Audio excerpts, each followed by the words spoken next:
Assalamualaikum warahmatullahi wabarakatuh. Selamat pagi pemirsa Trans 7. Tanya Hasanah pagi ini kembali menyajikan kepada Anda embun-embun ilmu yang terpendam dalam luasnya Hasanah Islam. Pemirsa Hasanah, ada anggapan di sebagian masyarakat bahwa kaum laki-laki yang meninggalkan sholat Jumat selama 3 kali berturut-turut tanpa halangan yang dibenarkan syariat agama dianggap keluar dari Islam. Benarkah demikian? Salat Jumat bagi laki-laki yang muslim, akil, baligh, mukim, dan juga sehat, hukumnya adalah fardu ain dan tidak boleh ditinggalkan karena akan melahirkan dosa besar. Salah satu di antara dosa-dosa yang besar adalah meninggalkan salat fardu yang 5 waktu, termasuk di dalamnya adalah salat Jumat. Allah Subhanahu wa taala berfirman, "Ya ayyuhalladzina amanu, idza nudiya lis-salati min yaumil jumu'ati fas'au ila dzikrillahi wa dzarul bai'." Wahai orang yang beriman, kalau sudah dipanggil kepada kalian untuk melaksanakan sholat Jumat, maka segeralah untuk melaksanakan sholat Jumat itu dan tinggalkan jual beli. Oleh karena itu, para ulama tidak ada perbedaan pendapat sedikit pun mengatakan bahwa siapa yang meninggalkan sholat Jumat secara sengaja padahal tidak ada udzur yang syar'i, maka dia telah berdosa besar. Akan tetapi lain halnya dengan cerita orang yang punya udzur. Sebutlah dia misalnya orang yang sakit atau seorang musafir yang memang terlepas kewajiban darinya mengerjakan sholat Jumat. Maka orang-orang yang memang tidak wajib sholat Jumat, dia boleh memilih untuk sholat Jumat ataupun dia tidak sholat Jumat, berarti dia mengerjakan sholat zuhur saja.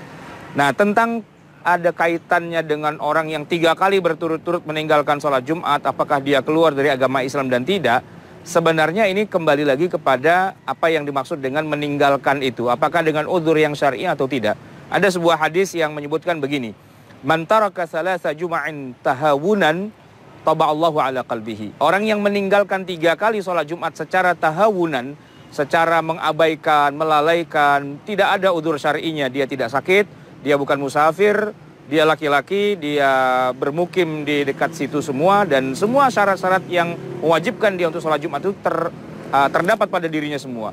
Lalu dengan sengaja dia lalaikan begitu saja sampai 3 kali, sebenarnya bunyi hadisnya bukanlah dia keluar dari agama Islam, bukan dia murtad, tetapi Allah menyebutkan taba'allahu ala qalbihi. Allah akan menutup hatinya yang tertutup. Tetapi bukan berarti dia keluar dari agama Islam, tetap dia dosa besar kalau dia meninggalkan dengan sengaja tanpa adanya udzur yang syar'i, karena memang itu adalah taklif, beban yang Allah berikan kepada setiap muslim yang memang memenuhi syarat wajib untuk sholat Jumat, lalu ditinggalkan dengan seenaknya begitu saja 3 kali, maka Allah katakan, dalam hadis Nabi disebutkan, taba'allahu ala qalbihi. Allah menutup hatinya. Nah, menutup hati ini tidak bisa ditafsirkan sebagai orang itu keluar dari agama Islam, tetapi boleh dibilang orang ini memang benar-benar sudah keterlaluan. Karena meninggalkan kewajiban sholat 3 kali berturut-turut sholat Jumat itu, maka tertutuplah hatinya, bisa ditafsirkan sebagai orang yang sudah berdosa besar, orang yang fasik, orang yang meninggalkan perintah-perintah agama. Tetapi kita tidak sampai pada kata yang menyebutkan bahwa orang ini sudah keluar dari agama Islam. Tetap berdosa besar, dan untuk itu dia harus mengganti sholat yang ditinggalkan.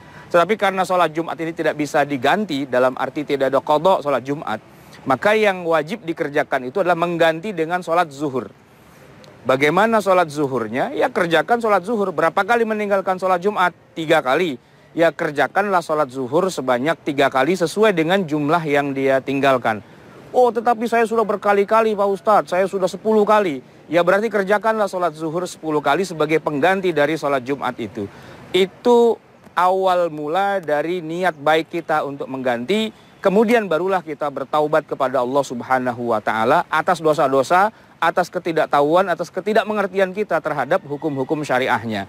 Jadi bukan hanya sekedar bertaubat saja, tapi wajib untuk menggantinya. Dan karena sholat Jumat itu tidak bisa diganti dengan sholat Jumat yang sama, berarti digantinya adalah dengan mengerjakan sholat zuhur sebanyak jumlah sholat Jumat yang pernah ditinggalkannya.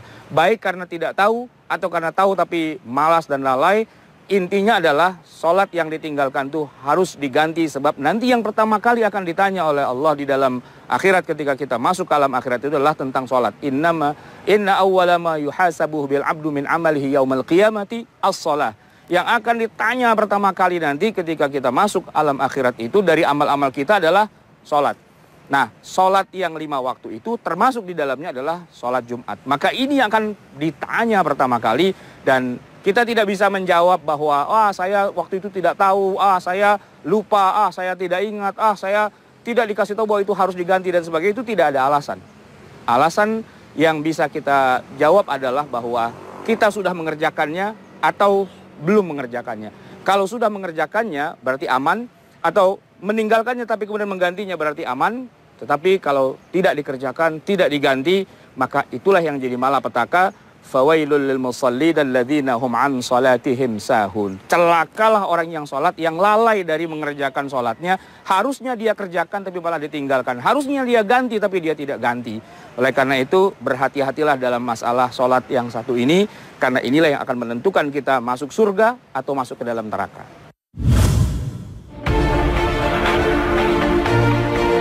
Pemirsa sana, ketika waktu sholat Jumat tiba, mayoritas kaum laki-laki sudah berada di masjid, sementara kaum perempuan melakukan sholat zuhur di rumah. Adakah aturan waktu sholat zuhur bagi wanita di rumah? Apakah setelah azan atau setelah selesai sholat Jumat?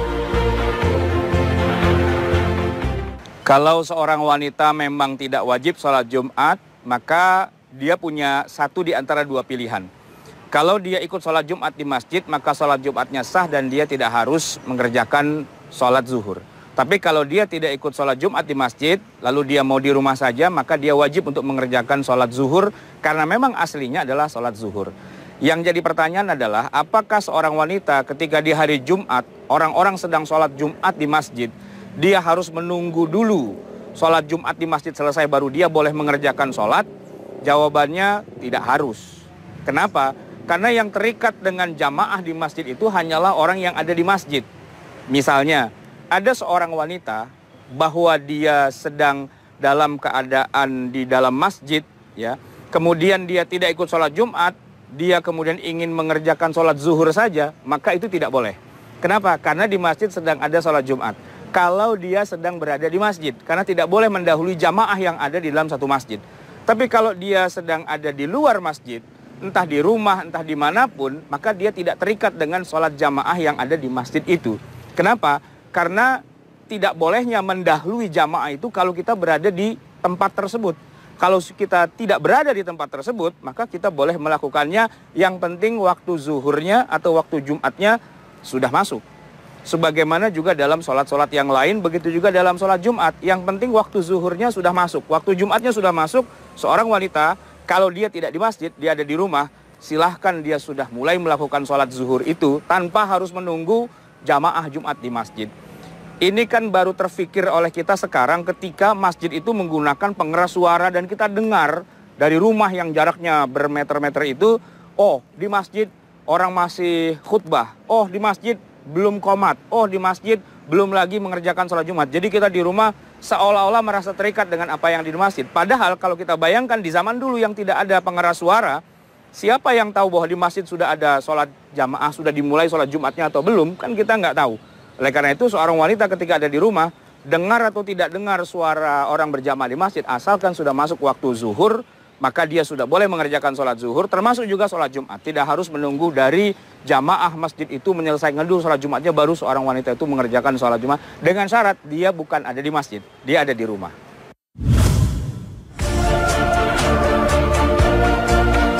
Pemirsa sana, dalam kehidupan berumah tangga, seringkali masalah ekonomi mewarnai kehidupan kita. Lalu, jika seorang istri menghadapi masalah kekurangan nafkah dari suami, kemudian secara diam-diam mengambil uang suaminya, apakah tindakan istri ini termasuk mencuri? Seorang istri memang dia punya hak atas harta suaminya walaupun tidak secara keseluruhannya. Sebagian dari harta suaminya itu memang adalah hak istrinya. Oleh karena itu, seorang istri ketika dia mengambil harta suaminya dengan cara yang ma'ruf itu dibenarkan, dengan cara yang memang disepakati oleh keduanya. Pernah ada seorang wanita bernama Hindun binti Utbah. Dia adalah seorang wanita yang merupakan istri orang kaya, istrinya Abu Sufyan. Di dalam hadis Sahih Bukhari disebutkan bahwa Hindun ini melaporkan dirinya kepada Rasulullah SAW atas tindakan suaminya Abu Sufyan yang menurutnya itu terlalu pelit terhadap istrinya sehingga tidak diberi belanja yang cukup. Maka disebutkan Hindun berkata kepada Rasulullah, "Inna Abu Sufyana rajulun syahih." Abu Sufyan suami saya itu ya Rasulullah orangnya pelit sekali. Fahal alayya junahun an akhudha min malihi sirran? Saya dosa enggak ya Rasulullah kalau saya ambil uangnya diam-diam? Apa jawaban Rasulullah? Qala khudhi anti wa banuki ma yakfiki bil ma'ruf. Rawahul Bukhari. Kamu ambil saja yang menjadi hakmu itu sebagai istri dan juga hak anak-anakmu itu, ya, apa yang sekiranya cukup bil ma'ruf dengan cara-cara yang baik. Artinya memang di situ ada sebuah pesan bahwa seorang istri itu memang punya hak dari harta suaminya dan tentu saja suaminya ini berkewajiban memberinya nafkah, memberinya uang belanja, hal-hal yang sekiranya cukup buat kebutuhan istri dan anak-anaknya. Ketika seorang suami dianggap telah melanggar ketentuan ini, maka istri dalam hal ini dibolehkan mengambil harta dari suaminya, tapi dengan catatan mayakfiki, sekiranya cukuplah buat seorang istri itu bil ma'ruf, dengan cara yang baik. Jadi bukan dengan cara merampas, dengan cara memaksa atau dengan cara menodongkan pistol di dahi suaminya, tidak. Tentu dengan cara yang baik. Yang sekiranya memang mencukupi apa yang sudah ditetapkan, yang sebagaimana urfnya, kebiasaannya di tengah masyarakat itu. Dan hadis ini dijadikan oleh para ulama sebagai hadis di mana seorang istri itu memang dia punya hak atas harta suaminya, tidak seluruhnya, pada sebagiannya saja.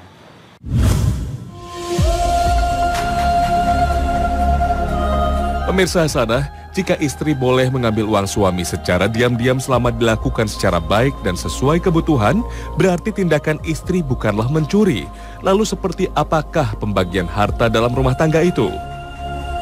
Apakah harta itu milik bersama atau masing-masing istri dan suami memiliki harta sendiri-sendiri?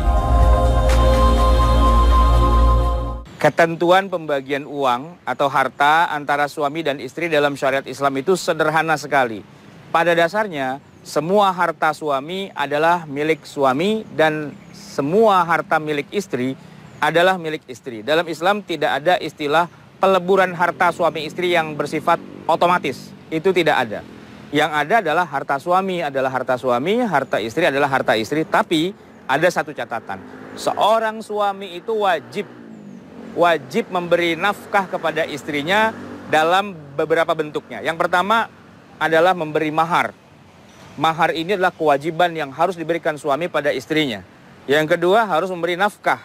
Nafkah itu diberikan sepanjang pernikahan itu berlangsung. Katakanlah 10 tahun, 20 tahun, 30, maka pemberian nafkah ini harus terus-menerus diberikan.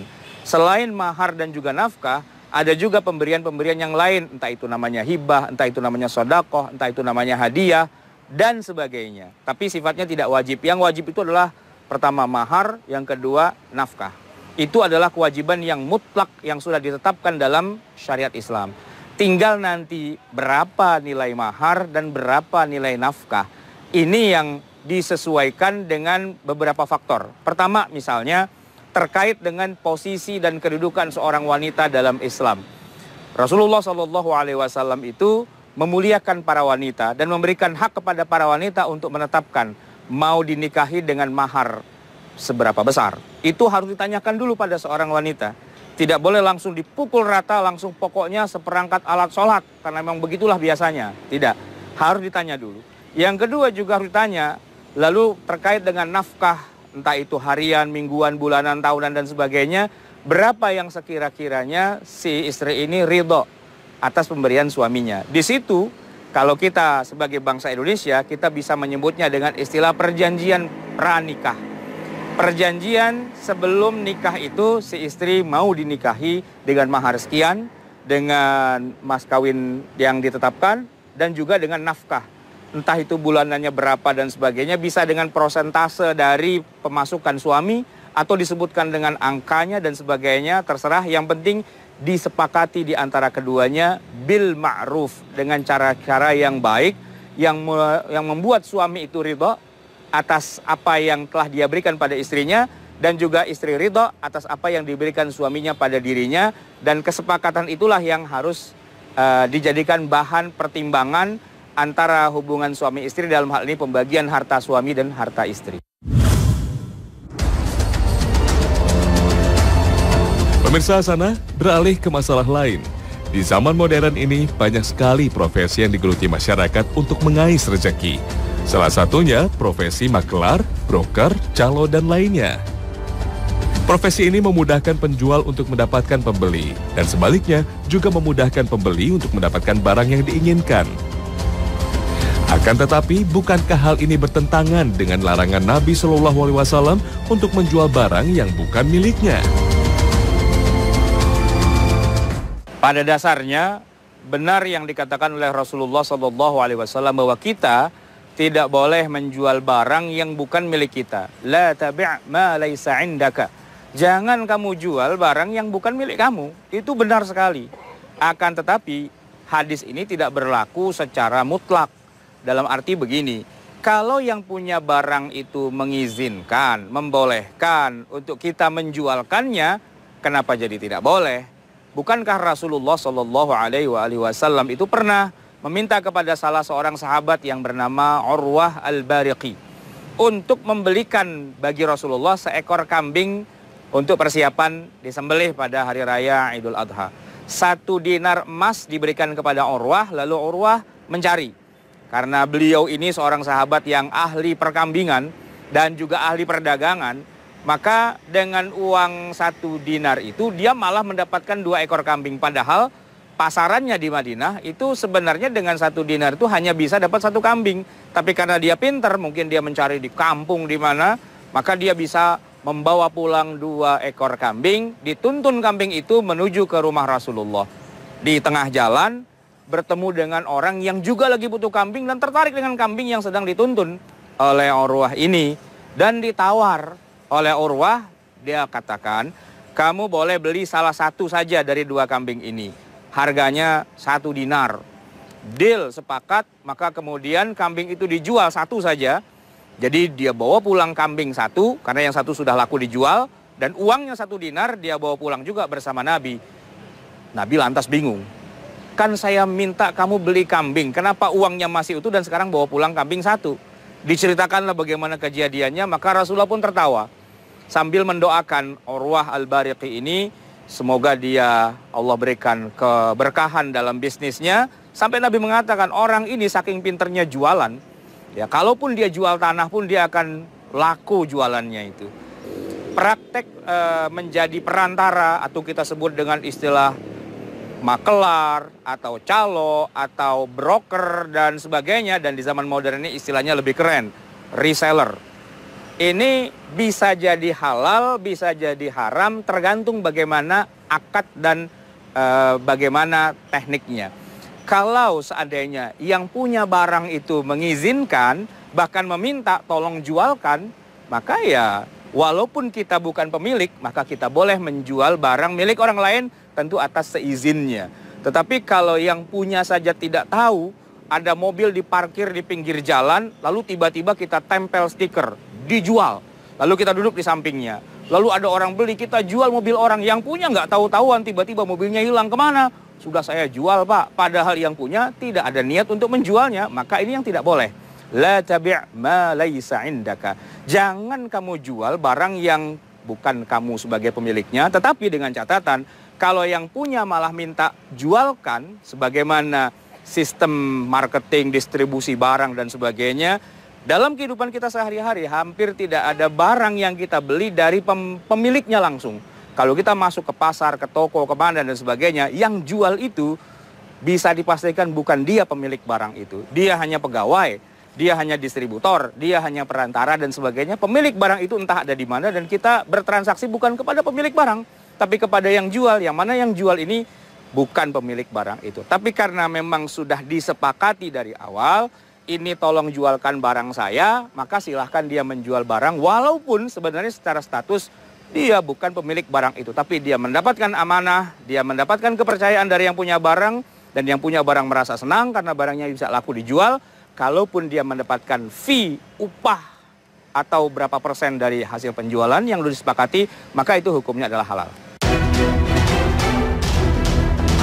Lalu apakah bolehnya profesi maklar atau broker di sini? Berarti kita boleh menggunakan jasa mereka untuk menjualkan barang. Nah pemirsa, jangan kemana-mana. Tanya Hasanah akan segera kembali sesaat lagi. Yang menguntungkan tuh biasanya ketika kita menggunakan broker, dalam hal ini kita membeli tiket.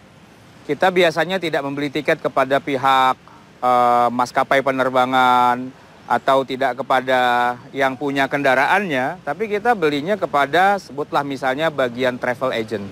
Nah, kadang-kadang kalau kita beli di travel, itu malah jauh lebih murah daripada kita beli langsung kepada perusahaan tersebut.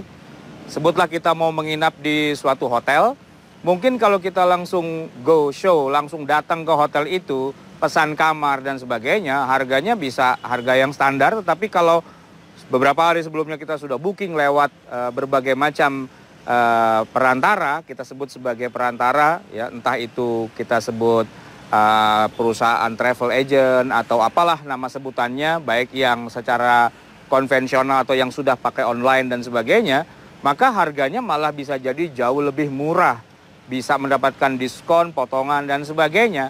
Maka kita pakai jasa itu pada dasarnya sah-sah saja dan bahkan menguntungkan kita, maka tidak mengapa dan itu malah jauh lebih baik. Oleh karena itulah tidak semua perantara itu baik. Ada perantara yang baik kalau menguntungkan semua pihak, baik kepada yang punya barang ataupun pada konsumen kita sama-sama diuntungkan, tentu itu baik dan halal pada dasarnya. Tapi menjadi tidak baik ketika kedua belah pihak malah dirugikan. Kita sebagai konsumen terpaksa harus bayar lebih mahal, bahkan bisa jadi 2 kali lipat, 3 kali lipat. Itu biasanya kita sebut dengan calo. Calonya itu mengambil untung luar biasa dan merugikan masyarakat. Sementara perusahaan yang menjual jasa tersebut juga dirugikan. Kenapa? Karena ya harusnya mereka bisa jual dengan cepat, murah dan sebagainya, tapi dikuasai oleh oknum-oknum tertentu, entah yang ada di dalam perusahaan itu atau yang di luar dan sebagainya, sehingga masyarakat menjadi kehilangan hak-hak mereka untuk bisa mendapatkan pelayanan yang sebaik-baiknya dan semurah-murahnya. Nah, oleh karena itulah tidak semua calo atau broker itu jelek, bisa jadi baik, malah menguntungkan semua pihak, dan itu silahkan saja. Dan kadang-kadang ada juga yang malah menjadi penghambat. Ya, kadang-kadang dalam hal ini terpaksa kita harus beli dengan harga lebih mahal. Kalau sudah konteksnya terpaksa, memang hukumnya akan jadi berbeda. Tetapi kalau kita masih bisa mendapatkan yang lebih murah, maka sebaiknya kita tidak usah beli dari calo yang memang dia maunya memeras kita, maunya mengambil keuntungan sebesar-besarnya dan merugikan publik masyarakat secara umum.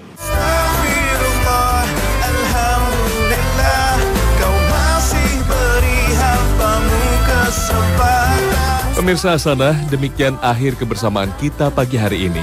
Semoga sajian Tanya Hasanah kali ini dapat memberikan pencerahan dan pengetahuan bagi Anda. Terima kasih atas perhatian Anda. Wassalamualaikum warahmatullahi wabarakatuh.